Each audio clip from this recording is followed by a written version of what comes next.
go back there with Levi and Casado. We're going to make sure that we're collecting all 6 this time around.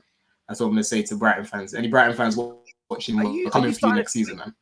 Are you starting to feel confident about the season now? As a Chelsea fan, are you starting to get excited about it? Confident, like you had such a bad year last year coming 12.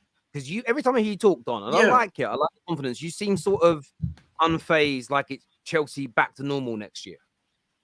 Yeah, that's because I watch my team week in, week out, Terry. Do you know what I mean? I don't just look at the results and see Chelsea have lost again. Do you know what I mean? Last season, there was quite a lot of games where we played well. We just couldn't put the ball in the back of the net. Do you know what I mean? There was a few batterings that we had, obviously, against United, Man City as well in the cup when we literally changed the whole team. There were a few games like Arsenal, for example, but overall, the results, the performances weren't that bad. It was the results that were bad. Do you know what I mean? We weren't putting the ball in the back of the net. We barely had any creativity until Enzo Fernandez sort of came into the midfields. The holes in the team were very clear to see. And like I said, we're planning to plug these holes now. So again, we're going to have a manager now that actually knows how to coach, has done it before. Patrick wanted him, at Spurs. And now a lot of Spurs fans, obviously, they're upset that he's at Chelsea. This is a proper coach that's going to, develop these players and bring some style of play. So for me, I'm looking at it like, if we had a better manager last season, we don't finish 12th. Do you know what I mean? We had too many good players to finish where we did. We had Graham Potter, who was beyond, it was out of his depth. And then you had Frank Lampard, who shouldn't even be managing anymore. Do you know what I mean? Not even in the MLS. This guy should go back to punditry and just do other things. Do you know what I mean? So I'm not going to look at last season and say, oh, that's it, Chelsea are done. I think there was a lot of things that we're looking to do now to rectify those mistakes. I think will be a good season for us as long as we plug those holes. A lot of the lineups, a lot of the decision making, Graham Potter last season, ridiculous, man. I saw Mason Mount playing up front against Southampton. Do you know what I mean? What's that about? There's a comment here from Martin that says revisionism at its finest. Do you agree with that, Pat? What does he mean by that? Do you think Don's rewriting Chelsea's season? So what he's trying to say, Don, is that you're rewriting certain scripts and certain stories. You're kind of editing the chapter now that the story's done. And yeah, I mean, I don't know. Obviously, you watch Chelsea a lot more than all of us, so fair play. You're going to have your opinion, and you're in a better place to say it. But yeah, Chelsea were really Patrick, bad last year. We literally had one of the best defensive records. We literally had one of the best defensive records in the league. But when you looked at us in terms of goals, there was a point in the season where we literally scored, I think, 4 goals since October or something like that, and it was like March, coming up to March or something ridiculous like that. When we faced West Ham and João Felix scored, that was like the only like goal of the month that we could look at, because we just weren't scoring goals. We weren't scoring. But when you looked at our team and how we were playing, we weren't being battered by teams. We'll lose by a goal or two here and there. But how many times were commentators or pundits even saying, when Chelsea get a striker, when Chelsea get a striker, when Chelsea get a striker? We just weren't putting them away. We had Havertz up top, constantly missing chances. So, there's clear holes in the team. I'll be a little bit more worried, and I wouldn't be as optimistic if we had the holes already plugged last season and we were just, bad. The team wasn't there. Do you know what I mean? We didn't have a team unit there, and that's what we're trying to build now. So, yeah, I'm looking at it a little bit more, we can't get any worse than 12 with Poch. There's no way. We can't. Boy, we shall see. We shall see. We shall see. I'm not even making excuses for losing. Like Graham Potter, again, when it goes back to the decision making, I was seeing Azpilicueta still starting certain games. I'm seeing Mason Mount up top. Do you know what I mean? I'm seeing Gallagher coming on certain games when he shouldn't even be playing here. Like the decision making from this guy week in, week out was just abysmal. It was just terrible. Do you know what I mean? So I think that if we had a better manager, we might not have finished in the top 4, but I think we might have got Europe. Do you know what I mean? We wouldn't have finished 12th if we had a better manager last season. This guy was, statistically, we made the most changes last season. Do you know what I mean? One week, we don't know who's starting. It was so hard. Terry, I used to come on here every single week. I don't know how to predict what's going to happen because I don't know what lineup is going to put out. One week you've got Thiago Silva and Chalobah. Another week you've got this pairing. Another week you've got this pairing up top. It was a mess. So yeah, now we're just stripping it back and going back to basics and actually going to have a structure. I think you're going to see the same 11 pretty much playing every week as well, because we've got 1 game a week. And yeah, we've got a little bit more time to train now and actually implement something. So listen, I hope people got their laughs in last season, because it will be a different Chelsea next season. You can hold me to that. I get that you're linked with young, is it Ryan Cherki? Turkey, yeah. Excited either of him? Yeah, I mean, I haven't seen much of him apart from the game when he played against England 21s. They actually got smoked. I think they lost 4-0 that game, or 4-1. He looks really good, like in terms of on the ball. You know, he's able to beat a man, dribbling, creativity as well. He's quite similar to Odegaard in a way where he can actually improvise and just sort of make something out of nothing. We haven't really got players like that apart from Nkunku now and, you know, Enzo Fernandez as well. So I think he'll definitely add versatility that we're missing. Obviously, we've got rid of Kai Havertz and we've got rid of Mason Mount. He can actually play on the wing and he can play down the middle as well. So I think he'll be a good option for us. He's only 19. Off the ball, you know, he doesn't look great off the ball. And from a lot of people that I've spoken to that watch Leon, they've said, yeah, off the ball, he's not all of that. But sometimes you just need players like him, you know, who can create something out of nothing, and players around him to sort of help him defensively. But I think if we're looking at him and we've scouted him for quite a while now, I think Poch is going to get this guy working. He's only 19, so it doesn't mean that he's going to become an Ozil going forward. He can definitely, you know, implement that into his game. But yeah, from what I've seen of him in clips and you know, the stats, I've read a few things here and there. I think last season he had the most what do you call it, predicted assists, average assists per game in Europe, something along the lines of that. So yeah, he looks like someone that we need in terms of the creativity aspect. The fact that we've lost Havertz and Mount, I think would be a good addition. My mix has gone funny again. I don't like he's doing that.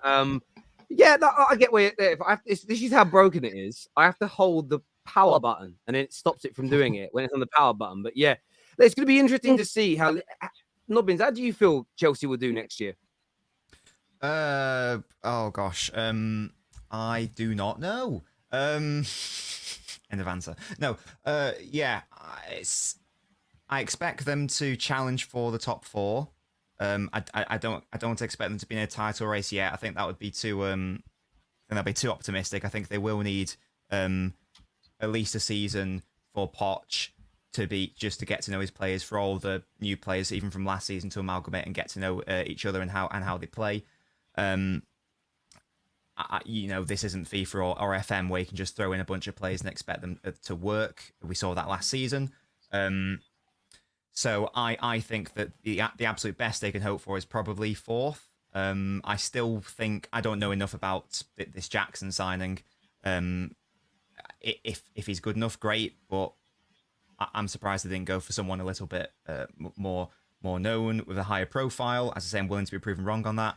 I still think they need a goalkeeper. Again, I don't know if they're linked to anyone. They might be. And they also need like another midfielder, whether that's Caicedo or whatever. So I still think there's 2, maybe 3 more signings that still need to come in for Chelsea for me to be convinced that they are the real deal in terms of their actual starting 11 and squad. And then I think that they will even then still need at least a season to get everyone up to scratch. I don't know what Don thinks about that, but that's my sort of like an yeah. No, I agree with you. Yeah, no, I agree with you. With Kepa, ideally, I want this guy out of the club. But apparently, Poch and his coaching team, they feel that they can get something out of him. And from the looks of things, it looks like we're going to keep him. Do you know what I mean? We were linked to Onana quite early. We walked away because we weren't trying to pay the amount that they were asking for, which, in all honesty, United have got a steal on that. So I was quite surprised that we walked away because I thought that was quite a decent amount that they're getting him for. Do you know what I mean? So Kepa's going to stay. Jackson, he only cost 35 million euros, I believe. Done really well. He had the highest XG towards the end of the season in La Liga last season. Again, I haven't watched him before, but from the clips and again, quite a few things I've read on him, he looks quite good. And one thing about him, he's got a lot of personality and character. You can see he's quite hungry. That's what I want to see. Do you know what I mean? Someone who looks like they want to be a part of something and look quite driven. Do you know what I mean? But the other day it came out that we're considering Tony. We might go in for Tony in January. I don't mind going for him if we don't get Osimhen. I'm not too keen on Vlahovic. So, you know, if we do end up going for Tony in January, I don't mind seeing Broja and Jackson as our starting strikers, because again, last season we were playing Havertz, who everyone here can agree is not a striker. Do you know what I mean? He's not a striker. So at least if you've got someone there who's actually playing in their natural position, he can't do any worse than what Havertz was doing last season. Do you know what I mean? So yeah, that's how I look at it right now. You know, Jackson looks like someone that's going to be for the future. But at the same time, I like how he sort of come in and shows that hunger and wanting to sort of do well. We've missed a lot of personalities in Chelsea recently, and he seems like a Like he's got a bit of personality, to be fair. So I'm keeping a close eye on him this season. But again, I'm not saying we're going to compete for the league. I just think that we're going to be a normal club again. Do you know what I mean? Like not 35 players running around in the changing room, an actual coach, you know, better players, a little bit more structure, holes plugged. So it's looking good for us. Do you know what I mean? People in the chat are saying I'm getting carried away. I'm not getting carried away. I'm just looking at last season and where we're looking to go. So naturally it should be a lot better. So yeah, I'm saying top 4 next season and you know, competing for all trophies as a minimum. As long as we plug all those holes, by the way. Top 4 is in you're making top 4 or you are aiming to challenge for top 4. Aiming for top 4. Aiming for top 4, and then, you know, challenge for all trophies on all fronts. Yeah. That's halfway through that. Because what Poch is one thing that Poch is doing already. Because like I've said this before with Graham Potter last season, he might not have been the person that was making all the decisions to sign Mudryk, for example, or Enzo. He might not have had all that control, but he had the control in terms of managing the squad. You know, everyone knows that we had a bloated squad, but there's a lot of players in our squad that had no future. Do you know what I mean? That shouldn't have been playing anymore. So he had that control to come in and literally tell half of those players, you're not playing. Do you know what I mean? You're not part of the group that's going to be playing. In the summer, we'll look to move you on. But he was trying to be a people pleaser. Do you know what I mean? 1 week starting this person, Ziyech, his move fell through to PSG. The next game against Spurs, he's back in the lineup starting for us. He nearly got a red card as well. Do you know what I mean? Like I said, statistically, we made the most changes last season. So even though last season we didn't have a striker because, well, we did. He wasn't playing Aubameyang. But again, we had a few holes to plug. Graham Potter's managing was abysmal. Do you know what I mean? People don't look at this. Like, it's really important that the coach that you've got knows what they're doing. And Graham Potter did not know what he's doing. But Poch has come in and already players are on their way out. He's separated them. He's got 2 groups now. So like, for example, Hudson-Odoi, he's training with players that are about to leave, right? And you've got your main group that are about to go to the US. Graham Potter could have easily done that, but he didn't want to. So again, it just shows me that we've got a proper coach now that knows what he's doing.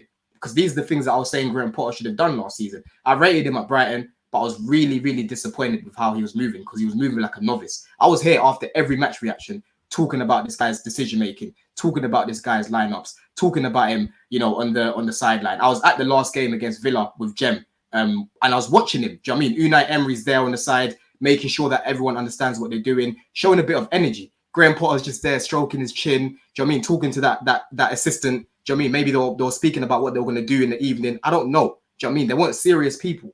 So for me, Graham Potter was a big factor as to why we didn't do well last season. Yeah, big factor. Can you guys hear me? Okay. Yeah. We can hear you. Trying to sort this mess out here.